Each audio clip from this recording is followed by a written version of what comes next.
नमस्कार, मी माधवी आणि माधवीज व्लॉगमध्ये आपल्या सर्वांचं पुन्हा एकदा स्वागत. आज खूप दिवसांनी पुन्हा एकदा तुमच्यासोबत व्हिडिओ शेअर करते. तर हा माझा जो व्हिडिओ आहे ना, हा Instagramवरती इतका व्हायरल झालेला व्हिडिओ आहे. जवळजवळ 7 लाख लोकांनी बघितलं आहे आणि 15,000 पेक्षा जास्त लोकांनी लाईक केलं आहे. तर तो व्हिडिओ तुमच्यासोबत मी शेअर करते. तर बघा, ह्या अशा पद्धतीने काय होतं, आपल्याकडे ना ब्लाऊज पीसवर डिझाईन येतात किंवा तुमच्याकडे साडीवरती किंवा ब्लाऊज पीसवरती अशा पद्धतीच्या डिझाईन असतील, ज्या तुम्ही यूज करत नसाल किंवा त्या अशाच पडलेल्या असेल, त्याचा तुम्ही प्लेन ब्लाऊजवरती अशा पद्धतीने नक्कीच उपयोग करू शकता.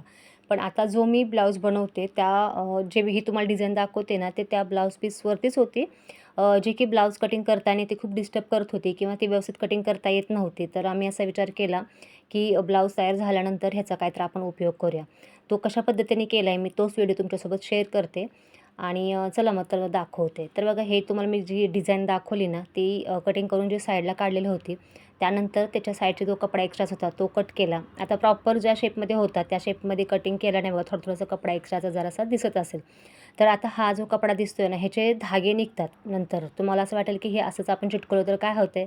पण आहे ना, ह्याचे धागे निघत निघत काय होते, आपली डिझाईन जी आहे ती खराब होऊन जाईल किंवा डिझाईन जी आहे ती पूर्णपणे निघू शकते. म्हणून इथे मी अगरबत्तीचा उपयोग केला आहे बघा. तर अगरबत्तीने काय आहे ना, त्याला पूर्णपणे लॉक होतं. तो जो ती जो म्हणजे डिझाईनची जो आकार आहे किंवा जो शेप आहे ना, त्या शेपमध्ये व्यवस्थित अगरबत्ती आपण फिरवतोय. त्या फिरवल्यामुळे त्याचा छान एक आकार येतोय. शिवाय तो कपडासुद्धा तिथल्या तिथे लॉक होतोय. म्हणून मी अगरबत्तीचा इथे उपयोग केला आहे. तर तुम्हीसुद्धा ह्या अशा पद्धतीने आहे ना, डिझाईन तुम्ही बनवू शकता आणि तुमच्या एखाद्या प्लेन ब्लाऊजवरती तुम्ही असे पॅच लावू शकता. तर आता हा जो आहे तो आपला साडीतलाच पीस होता. ब्लाऊज पीसमधूनच हा पॅच होता.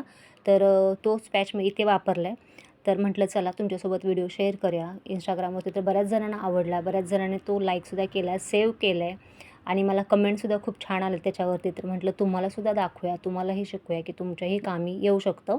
तर बघा, तुमच्याकडे सुद्धा असं पद्धतीचे जर काय पॅच असतील साडीवर, ओढणीवर किंवा ड्रेसवरती, तर तुम्ही ते अशा पद्धतीने काढून ठेवू शकता आणि जेव्हा तुमच्याकडे एखादा प्लेन ब्लाऊज असेल, त्याच्यावर ते मॅच होत असेल, तर तुम्ही त्याला तसं अरेंज करून तसा तो ब्लाऊज बनवू शकता. खूप छान लूक येतो. तर मी ते असा उपयोग केला आहे. तर मी म्हटलं चला तुम्हालासुद्धा दाखवूया. तर व्हिडिओ आवडला तर व्हिडिओला नक्कीच लाईक करा. त्याचबरोबर चॅनलवरती जर नवीन असाल तर चॅनलला सबस्क्राईब करा. तर इथे अशा पद्धतीने पॅच रेडी करून घेतले. त्यानंतर तयार ब्लाऊजवरती मी ते अरेंज करून बघितले की कशा पद्धतीने ते छान दिसेल किंवा त्याला कसं अरेंज करावूया. तर मी हे असं अरेंज करून बघितलं तर मला हे आवडलं, छान वाटलं. तर म्हटलं चला असंच इथे आपण चिटकूया. तर इथे चिटकवण्यासाठी ना मी हा जो ग्लू आहे तो बघा इथे वापरला होता आणि त्याच्याने ना चिपकवलं होतं. तर बघा, अशा पद्धतीने आपला ब्लाऊज तयार झाला. तर व्हिडिओ आवडला तर व्हिडिओला लाईक करा, चॅनलला शेअर करा, त्याचबरोबर चॅनलला सबस्क्राईब करा. Thank you.